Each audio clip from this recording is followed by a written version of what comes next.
أعوذ بالله من الشيطان الرجيم بسم الله الرحمن الرحيم ألم تر إلى الذين أوتوا نصيبا من الكتاب يدعون إلى كتاب الله ليحكم بينهم ثم يتولى فريق منهم وهم معرضون ذلك بأنهم قالوا لن تمسنا النار إلا أياما معدودات وغرهم في دينهم ما كانوا يفترون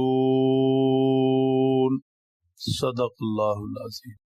نجران کے عیسائی وفد کو اور قرآن پاک کے ذریعے پوری دنیا میں پھیلے یہود و نصارہ کو سمجھایا جا رہا ہے، دعوت دی جا رہی ہے حضرت صلی اللہ تعالی علیہ وسلم پر ایمان لے آئیں، ہلکا بگوش اسلام ہو جائیں۔ تاہم اس زمانہ کے بھی اور آج کے بھی جنہیں تھوڑا بہت تورات کا علم دیا گیا، علم والے سمجھے یا کہے جاتے ہیں یا خود کو علم والا گمان کرتے ہیں، ان کا حال یہ ہے کہ یہ حق کی طرف مائل نہیں ہوتے۔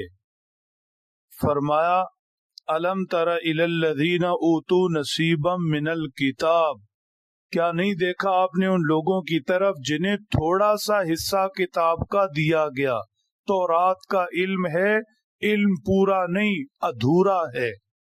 ایک مطلب تو یہ ہے کہ پہلے ہی تورات میں تحریف ہو چکی، حذف و اضافہ کاٹ چھانٹ ہو چکی، جس کو جو حکم اپنی طبیعت کے مخالف لگا، اپنی طبیعت کے موافق نہ لگا، اس نے اس کے اندر رد و بدل کر دیا۔ تو آسمان سے جس کیفیت میں، جس حالت میں تورات اتری تھی وہ تو پہلے ہی نہ رہی، اس میں اس کثرت سے رد و بدل کر دیا گیا کہ اترتے وقت جو حق موجود تھا، علم موجود تھا، وہ تو تھوڑا سا رہ گیا۔ تو انہیں تو پہلے ہی تھوڑا سا علم ملا، اکثر تو کسی نہ کسی کا شامل کیا ہوا ہے، اور پھر جو تھوڑا بہت انہیں ملا اس میں سے بھی یہ سمجھے کتنا، صرف لفظ ہی کافی نہیں ہوتے، ان لفظوں کی حقیقت کا نام علم ہے۔ رد و بدل ہوا، انہیں تھوڑا سا ملا، اس تھوڑے سے میں سے بھی کتنا سمجھ میں آیا، ان لفظوں کی کتنی حقیقت نصیب ہوئی، کچھ بھی نہیں۔ تو ایسے لوگ یدعون الی کتاب اللہ لیحکم بینہم، انہیں جب بلایا جاتا ہے اللہ کی کتاب کی طرف، قرآن پاک، آؤ قرآن پاک کی روشنی میں تمہارے معاملات کو دیکھیں، تمہارے جھگڑوں کے فیصلے کریں، تمہیں حق و باطل سمجھائیں، سیدھا رستہ دکھائیں۔ ثم یتولی فریق منہم وہم معرضون، تو پھر ان میں سے کچھ لوگ پیٹھ پھیر لیتے ہیں، اعراض کرتے ہیں، منہ موڑتے ہیں کتاب اللہ کی روشنی میں، قرآن کی روشنی میں سیدھے رستے پر چلنے کے لیے، اللہ کے فیصلے ماننے کے لیے تیار نہیں ہوتے۔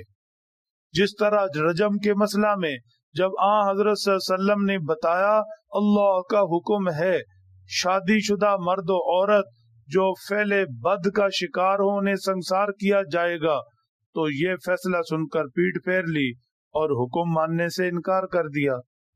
تو فرمایا آؤ کتاب اللہ کی روشنی میں، قرآن پاک بھی، چلو تورات ہی صحیح، تورات کی ہی روشنی میں اپنے معاملات کو دیکھ لو، تورات کی روشنی میں ہی تمہیں حق و باطل سمجھا دیتے ہیں، لیکن جو چیز طبیعت کے موافق نہ لگی اسے قبول نہ کیا۔ گویا شریعت بھی اور حاکمیت بھی وہ تو اپنا نفس ہوا کہ نفس کو قابل قبول ہے تو مان لیں گے اور نفس کو قابل قبول تو نہیں مانیں گے۔ بتائیے کیا ایسا ایمان ہوتا ہے؟ کیا ایسا اللہ کی ذات کی حاکمیت کو ماننا ہوتا ہے؟ کیا یہ ابدیت ہوتی ہے؟ ہرگز نہیں۔ ہرگز نہیں۔ ارشاد فرمایا ذالک بأنہم قالوا لن تمسنا النار الا ایاما معدودات۔ یہود و نصارہ کی اس بربادی کی بنیاد کیا ہے؟ کیوں وہ اللہ کے حکم کو ماننے پر آمادہ نہیں ہوتے؟ کیوں وہ کتاب اللہ کی روشنی میں حق و باطل میں تمیز کرنے پر تیار نہیں ہوتے؟ کیوں وہ پوری بندگی پر نہیں آتے؟ بنیاد کیا ہے؟ صرف یہود و نصارہ کا معاملہ ہی نہیں، میں اور آپ بھی اپنے حالات پر غور کریں۔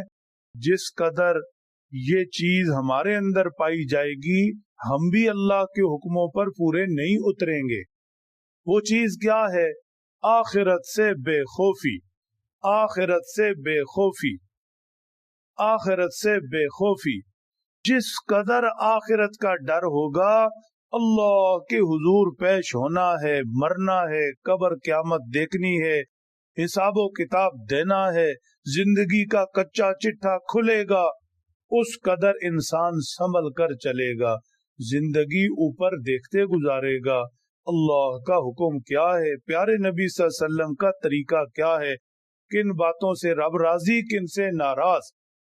اور اگر آخرت سے بے خوفی ہو گئی، آخرت سے بے خوفی ہو گئی، بھول گیا موت، بھول گیا قبر و قیامت، بھول گیا اللہ کے حضور پیشگی کا احساس، تو پھر بگڑتا جائے گا، بگڑتا جائے گا، پرواہ نہیں ہوگی اللہ راضی ہے یا ناراض، اللہ کے حکم ٹوٹتے ہیں یا پورا ہوتے ہیں، نمازیں چھوٹ رہی ہیں، اذانیں ہو رہی ہیں، کیا ہو رہا ہے کچھ خبر نہیں، اپنی دھن میں مست ہے، اپنی دنیا جی رہا ہے۔ یہ سارا وبال کس چیز کا ہے؟ آخرت سے بے خوفی کا، سارا وبال ہے آخرت سے بے خوفی کا۔ یہود کا یہی حال تھا، ان کا کہنا تھا کہ ہم تو ہے ہی جنتی، کچھ بھی کر لے جہنم میں داخل ہو ہی نہیں سکتے، اور اگر جہنم میں داخل ہو بھی گئے تو کچھ تھوڑے سے دن رہیں گے، پھر جنت میں ہوں گے، پھر جنت میں ہوں گے۔ فرمایا غرہم فی دینہم ما کانوا یفترون، جو یہ جھوٹ سوٹ باندھ رکھے تھے، غلط شلط نظریات بنا رکھے تھے، یہ جو فضول کی امیدیں لگا رکھی گئی تھیں کہ جنت ہماری، اور اگر جہنم میں گئے بھی تو تھوڑے دن، اور اللہ غفور الرحیم ہے اور کوئی مسئلہ ہی نہیں، اس سوچ نے انہیں دھوکے میں ڈال رکھا ہے۔ اللہ مالک یوم الدین ہے، بدلے کے دن کے مالک ہیں، وہ چاہیں تو ذرے ذرے کا حساب لیں گے۔ من یعمل مثقال ذرۃ خیرا یرا ومن یعمل مثقال ذرۃ خیرا یرا۔ وہ تو ایسی ذات ہیں، جب اعمال نامہ سامنے رکھیں گے تو بندہ حیران ہو جائے گا۔ یا ویلنا ما لہذا الکتاب لا نغادر صغیرۃ ولا کبیرۃ الا احصاها۔ کیا ہوا، یہ کیسی کتاب آ گئی، اس نے تو کوئی چھوٹی بڑی چیز چھوڑی ہی نہیں۔ یہ ہے آخرت کا دن، ایسے ہیں اللہ حساب لینے والے۔ جس قدر انسان خوف خدا رکھے گا، مرنا قیامت حساب یاد رکھے گا، لائن پر رہے گا، اللہ کے حکم و نبی کے طریقوں پر رہے گا، اور خدا نخواستہ آخرت سے بے خوفی ہو گئی تو پھر دلدل میں گرتا چلا جائے گا۔ اللہ سمجھ دیں، عمل کی توفیق بخشے۔